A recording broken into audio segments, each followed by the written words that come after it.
Phi L05. The Sonora Reel, San Pelayo, State of Sonora, Mexico, spring of 1956. The materials in this file were recovered from a private collection in Mexico City in 1994 and were donated in whole to the Audio-Visual Conservation Division of the Cineteca Nacional under the condition that the donor's name be permanently withheld from the catalog. The condition was honored. The materials comprise 3 16mm film reels, a related 1/4-inch wire recording spool, a personal notebook, and a sealed paper envelope containing what is presumed to be a quantity of ash and the printed label of a 4th reel which has never been recovered. The reels were recorded between the 11th and the 13th of April, 1956, by a young filmmaker named Tomás Alarcón Vega, then 24 years of age, on the occasion of the wedding of his cousin in the village of San Pelayo, in the foothills of the Sierra de Bacatete. The reels were believed by Alarcón, until his death, to have been destroyed. This is what was on them. The filmmaker. Tomás Alarcón Vega had completed his studies at the Centro de Estudios Cinematográficos in Mexico City the previous year.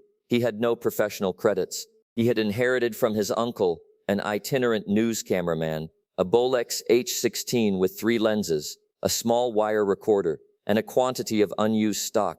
He had been waiting, by his own account in the notebook recovered with the reels, for the occasion that would prove what I am. The wedding of his cousin Esperanza to a rancher's son named Aurelio Bautista was such an occasion. Tomás traveled to San Pelayo on the morning of the 10th of April.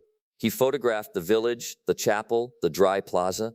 He recorded the cousin's preparations, the procession, the ceremony, the 3 days of celebration that followed. He returned to Mexico City on the 14th with 3 reels of exposed film and a single spool of synchronized audio. He developed the film himself in the small dark room of his apartment in the Colonia Juarez on the night of the 17th. He screened the first reel that same night. The first projection. From the notebook, the 18th of April, 1956. I projected the first reel onto the white wall of the kitchen. I watched it alone. The film is in focus. The exposure is correct. The composition is, I will say without false modesty, accomplished. There is, in every shot, a figure walking through the background. She does not appear and disappear. She is in motion. She crosses the frame from one side to the other. In the wide shot of the plaza, she walks behind the procession. In the medium shot of my cousin at the chapel door, she walks behind the priest. In the close-up of my aunt weeping, she walks behind the chair. She does not appear in the reel for the same length of time. In some shots she crosses quickly. In others she pauses. She does not look at the camera. She does not look at the subjects. She walks. I panned the camera. In the 8th shot, 180 degrees, from the chapel doorway across to the bell tower. I did this in a single take. She is in the shot at the start. She is in the shot at the end. She has, in the middle of the pan, walked across the path of the camera at a speed which would have been impossible for a human child of any age. I will project the second reel tomorrow. 3-3. The second projection. He did not project the second reel for 4 days. He wrote nothing in the notebook for those 4 days. On the 22nd of April, he went to a cafe on Avenida Juarez and asked his closest friend, Mateo Ramirez, an editor at a small dubbing studio, to come to his apartment that night and watch the film with him. Mateo's account, given in 1994 to the Cineteca conservator, who would later examine the reels, is preserved as part of the file. Tomás had been, in those days, more nervous than I had ever known him. He told me he believed there was something in the film that he could not be certain he was seeing.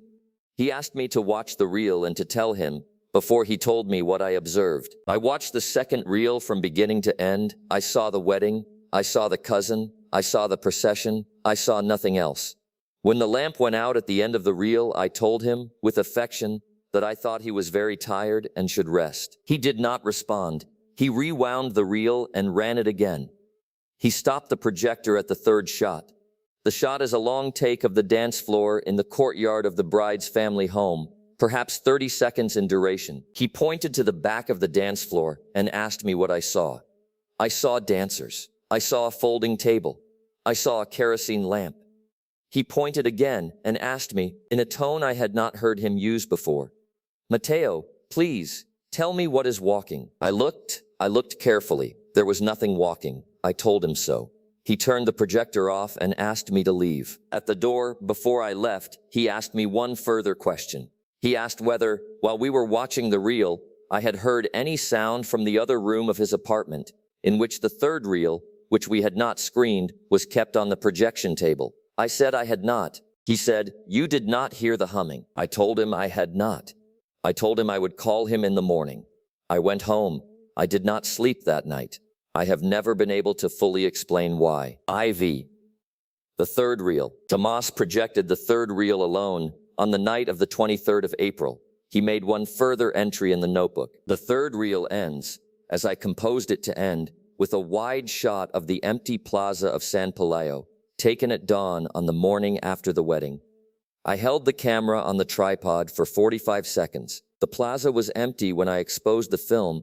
The plaza is empty in the shot for the first 30 seconds. In the 31st second, a figure walks into the center of the plaza from the left of the frame. She walks to the dry fountain in the center of the plaza, and she sits down, facing the camera, with her hands folded in her lap. She remains seated for the remaining 14 seconds of the shot. In the final 2 seconds of the shot, before the reel runs out, she lifts her head and looks at the lens. I will burn the reels in the morning. The burning. On the morning of the 24th of April, Tomas Alarcon Vega took 3 16mm reels and 1/4-inch audio spool to the central courtyard of his apartment building, placed them in a tin wash basin, doused them with kerosene, and burned them. He kept the printed paper labels, on which he had written, in his own hand, San Pelayo/11-13 Abril, Nino 1056, TAV. He placed the labels in an envelope.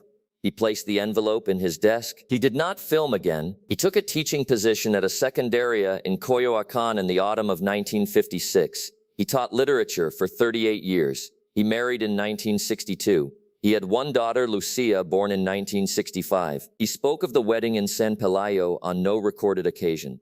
He attended no further family events in Sonora. His cousin Esperanza wrote to him for some years and then, receiving no reply, ceased. He died of a heart attack in 2001 at the age of 69. VI. The Preservationist. In November of 1993, a film conservator at the Cineteca Nacional named Soledad Quintero received a telephone call from a private collector in Polanco.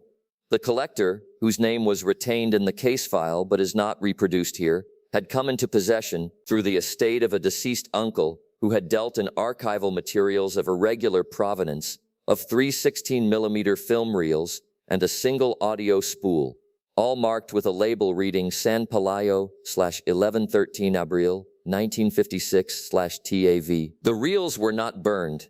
They were lightly damaged at the edges, consistent with poor storage, but the emulsion was intact. The labels in Tomas Alarcon's envelope, when later examined, were found to be from blanks of the same stock he had used in San Pelayo.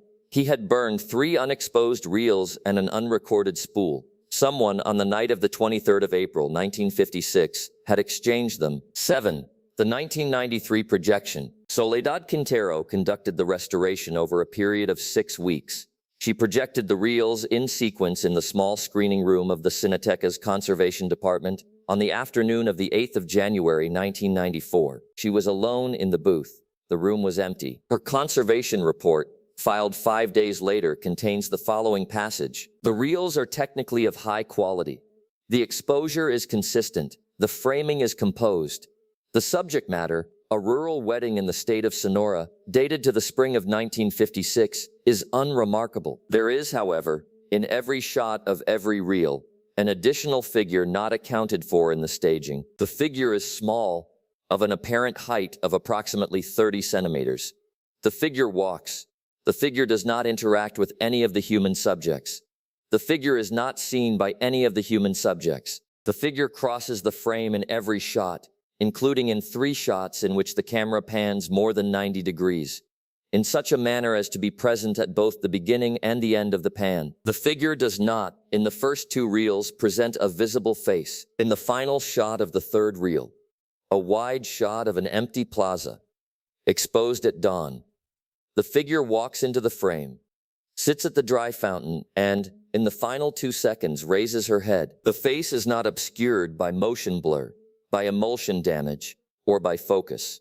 The face is the face of a Japanese carved doll of considerable age, with eyes of dark glass. I do not propose any explanation for this footage. I do not believe any explanation will be forthcoming. The reels were rehoused in the Cineteca's climate-controlled vault. Quintero declined the institution's invitation to present her findings at the annual Conservation Symposium. She continued to work at the Cineteca for 9 further years, exclusively on materials predating the introduction of synchronized sound. The wire spool. The audio spool was transferred to magnetic tape in 1995 in a single supervised session.